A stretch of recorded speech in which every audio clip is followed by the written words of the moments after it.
बिस्मिल्लाहिर्रहमानिर्रहीम। अस्सलाम वालेकुम। कैसे हैं आप सब? उम्मीद करती हूँ सब खैरियत से होंगे। आज बनाएंगे चिकन अफ़गानी बोटी। बहुत ही टेस्टी बनती है, बिल्कुल रेस्टोरेंट स्टाइल इसको बनाएंगे। और इसको बनाने के लिए ना ही आपको अवन की ज़रूरत है और ना ही ग्रिल पैन की ज़रूरत है। सिंपल और इजी रेसिपी है और खाने में ये उतनी ही टेस्टी होती है। और कुछ टिप्स और ट्रिक्स के साथ इसको बनाएंगे कि चिकन बहुत ही ज़्यादा सॉफ्ट, जूसी और टेंडर बनेगी। तो बस वीडियो को आपने स्किप नहीं करना, वीडियो को आपने एंड तक देखना है ताकि रेसिपी का कोई भी पार्ट आपसे मिस ना हो। और अगर आपको रेसिपी पसंद आए तो चैनल को भी सब्सक्राइब करें। तो चलिए शुरू करते हैं इसको बनाना। आधा किलो बोनलेस चिकन ली है। चिकन को मैंने अच्छी तरह से धो लिया था। धोने के बाद इसको मैंने इस तरह मीडियम पीसेस में काट लिया है। और चिकन के जो पीसेस कट करने हैं वो ना ही ज़्यादा बड़े साइज़ के हों और ना ही ज़्यादा छोटे साइज़ के हों। अब चिकन को मैरिनेट करेंगे। 1 टेबल स्पून लहसुन अदरक का पेस्ट डालेंगे। हाफ टी स्पून नमक डालेंगे।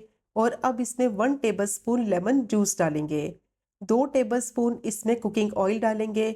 और अब तमाम चीज़ों को अच्छी तरह से मिक्स करेंगे। तो ये चिकन की फर्स्ट मैरिनेशन है। तमाम चीज़ों को मिक्स करने के बाद चिकन को मैरिनेट करेंगे कम से कम आधे घंटे के लिए, ताकि जो इसमें नमक डाला है उसका फ्लेवर अच्छी तरह से चिकन में जज्ब हो जाए। इसमें लेमन जूस डाला है, उसकी वजह से चिकन बहुत ही ज़्यादा सॉफ्ट जूसी बनेगी। तो इसीलिए कम से कम आधे घंटे के लिए चिकन को ज़रूर मैरिनेट करेंगे। अब इसको मैंने अच्छी तरह से मिक्स कर लिया है। तमाम चीज़ों को अच्छी तरह से मिक्स करने के बाद चिकन को मैरिनेट करने के लिए रखेंगे आधे घंटे के लिए। तो जब तक चिकन मैरिनेट हो रही है, इसके लिए एक पेस्ट रेडी कर लेते हैं। अब मैंने मिक्सर जार लिया है, उसमें डालेंगे 6 अदद हरी मिर्चें। 10 से 12 मैंने काजू लिए थे। आधे घंटे के लिए काजू को भिगो कर रख दिया था ताकि थोड़े से सॉफ्ट हो जाए और ब्लेंड करने में आसानी हो। आधा कप डालेंगे हरा धनिया के पत्ते। और अब इसमें डालेंगे 3 टेबल स्पून भर के दही, जो कि तकरीबन 1/4 कप के करीब है। और अब तमाम चीज़ों को अच्छी तरह से ब्लेंड करके इसका पेस्ट रेडी करेंगे। तो मैंने इसको ब्लेंड कर लिया है और पेस्ट इसका रेडी हो गया है। और अब इसको मैं एक बॉल में ट्रांसफ़र कर लूँगी और इसको साइड पे रखेंगे, जो कि आगे जाके इस्तेमाल करेंगे। और अब चिकन को चेक कर लेते हैं। आधा घंटा हो गया था। चिकन की फर्स्ट मैरिनेशन अच्छे तरीके से हो गई है। और अब इसमें बाकी की चीज़ें ऐड करेंगे। 1 टीस्पून ज़ीरा पाउडर डालेंगे। हाफ टी स्पून नमक डालेंगे, क्योंकि हाफ टी स्पून नमक मैंने पहले भी ऐड किया था। 1 टीस्पून सफ़ेद मिर्च का पाउडर डालेंगे और 1 ही टीस्पून काली मिर्च का पाउडर।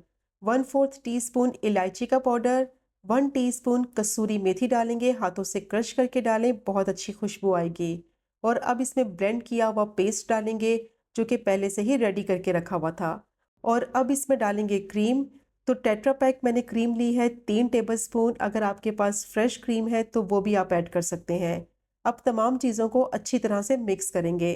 और मिक्स करने के बाद दोबारा से इसको मैरिनेट होने के लिए रखेंगे कम से कम 1 घंटे के लिए, ताकि जो इसमें चीज़ें डाली हैं उनका फ्लेवर अच्छी तरह से चिकन में जज्ब हो जाए। तो तमाम चीज़ों को मैंने अच्छी तरह से चिकन में मिक्स कर लिया है। और अब इसको मैरिनेट करेंगे। तो ये चिकन की सेकंड मैरिनेशन है। इससे बहुत ही अच्छा फ्लेवर और टेस्ट आएगा और तमाम स्पाइसेस जो है वो चिकन में अच्छी तरह से जज्ब हो जाएंगे। तो चिकन को मिक्स कर लिया है और अब इसको कवर कर देंगे 1 घंटे के लिए, ताकि चिकन अच्छी तरह से मैरिनेट हो जाए। तो अब पैन में मैंने ऑयल गरम कर लिया है 3 से 4 टेबल स्पून। चिकन को 1 घंटा हो गया था, बहुत अच्छी तरह से चिकन मैरिनेट हो गई थी। अब चिकन के एक एक पीसीस को इस तरह से इसकी मैरिनेशन से कोट करते जाएंगे और ग्रिल कर लेंगे। और ऑयल की क्वांटिटी कम रखेंगे, बहुत कम ऑयल में इसको ग्रिल करेंगे। ज़रूरी नहीं है कि आपके पास ग्रिल पैन हो या आप इसको अवन में बनाएं। बहुत ही सिंपल और इजी तरीके से आप इसको घर पर बना सकते हैं, वो भी बिल्कुल रेस्टोरेंट स्टाइल। बहुत ही मज़े की ये चिकन अफ़गानी बोटी बनकर तैयार होगी। बस आपने इसकी मैरिनेशन का ख़ास ख्याल रखना है। फर्स्ट मैरिनेशन भी आपने ज़रूर करनी है आधे घंटे के लिए और सेकंड मैरिनेशन भी आपने ज़रूर करनी है 1 घंटे के लिए। तो बहुत ही मज़ेदार ये चिकन अफ़गानी बोटी बनकर तैयार होगी।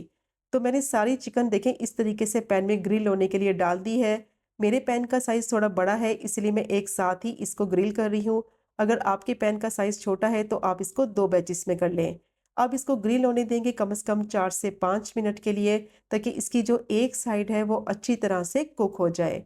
और इसकी एक साइड जैसे ही अच्छी तरह से ग्रिल हो जाएगी तो इसकी साइड को पलट देंगे और दूसरी साइड से भी अच्छी तरह से इसको ग्रिल कर लेंगे। और इसको ओवर कुक नहीं करना, वरना ये सॉफ्ट और जूसी नहीं बनेगी और ड्राई हो जाएगी। और इसका मसाला चेक करें कितनी अच्छी तरह से बोटियों के ऊपर चिपक गया है और अगर आपने इसको ओवर कुक किया तो इसका सारा मसाला भी ड्राई हो जाएगा। तो इसीलिए सिर्फ इसको तब तक ग्रिल करेंगे कि चिकन जो है वो अच्छी तरह से सॉफ्ट टेंडर हो जाए। तो सारी चिकन के पीसेस को मैंने पलट दिया है और अब दूसरी साइड से भी अच्छी तरह से इसको ग्रिल कर लेंगे। और जो इसकी बाकी की मैरिनेशन बच गई है 2 से 3 टेबलस्पून के करीब, उसको भी चम्मच की मदद से चिकन के ऊपर लगा देंगे। बहुत ही ज़्यादा टेस्टी ये चिकन अफ़गानी बोटी बनती है। इसका आप पराठा रोल भी बना सकते हैं, बहुत ही मज़े का बनता है, या फिर दावत में एज़ अ स्टार्टर भी आप इसको सर्व कर सकते हैं। तो चिकन अफ़गानी बोटी बिल्कुल रेडी हो गई है। दोनों साइडों से अच्छी तरह से मैंने इसको ग्रिल कर लिया है और देखें कितनी ज़बरदस्त ये ग्रिल हुई है। सिर्फ 3 से 4 टेबलस्पून ऑयल का मैंने इस्तेमाल किया है और बहुत ही बेहतरीन ये ग्रिल हो गई है। ना ही अवन की ज़रूरत है और ना ही ग्रिल पैन की ज़रूरत है। ईज़िली आप इसको सिंपल पैन में घर में बना सकते हैं। अब इसको मज़े का बारबेक्यू का फ्लेवर देने के लिए इसको कोयले का धुआं देंगे। तो फ्लेम को मैं ऑफ कर दूंगी। अब इसमें गरम किया हुआ कोयला रखेंगे, इस पे थोड़ा-सा ऑयल ड्रिज़ल करेंगे और फ़ौरन से इसको कवर कर देंगे कम से कम 3 से 4 मिनट के लिए, ताकि अच्छा-सा कोयले का जो फ्लेवर है वो चिकन में जज़्ब हो जाए। तो बहुत ही मज़ेदार चिकन अफ़गानी बोटी जो है वो रेडी हो गई है। अब कोयला जो है वो मैं इसमें से निकाल लूँगी और बहुत ही ज़बरदस्त इस वक़्त खुशबू आ रही है। तो ये चेक करें आप इसकी फाइनल लुक, कितनी मज़ेदार ये चिकन बोटी बनी है और मसाला ऊपर से बिल्कुल भी नहीं उतरा और बहुत ही सॉफ्ट, जूसी और टेंडर बनी है। तो ज़रूर ट्राई कीजिएगा इस मज़ेदार सी रेसिपी को, जो कि बनाने में बेहद आसान है, खाने में उतनी ही ज़ायकेदार। और अगर आपको आज की वीडियो पसंद आए तो चैनल को सब्सक्राइब करें, वीडियो को लाइक करें और शेयर करें। इंशाल्लाह मिलेंगे अगले कुकिंग व्लॉग में फिर एक नई रेसिपी के साथ। तब तक मुझे अपनी ख़ास दुआ में याद रखें। अल्लाह हाफ़िज़।